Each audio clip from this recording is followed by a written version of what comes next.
ठीक आहे. बघा, असाध्य ते साध्य करिता सायास कारण अभ्यास तुका म्हणे.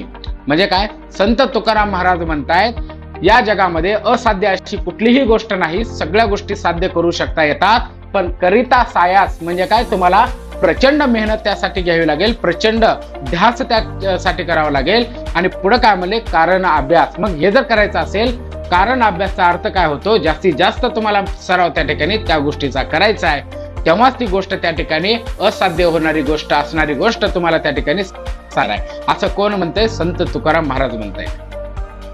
ओके, चला मित्रांनो, अशा प्रकारे बघा संत तुकारामांनी आधुनिक काळाचा विचार करून दूरदृष्टी ठेवून खूप साऱ्या अभंग ओव्या त्या ठिकाणी त्यांनी लिहून ठेवलेले आहेत, ज्या बघा मानवी मूल्यासाठी आणि आपल्या सर्वांसाठी बघा आपल्या जीवनात यशस्वी होण्यासाठी त्यांचे हे जे काय ओव्या असतील, त्यांचे जे काय अभंग असतील, हे आपल्यासाठी त्या ठिकाणी महत्त्वाचे आहेत.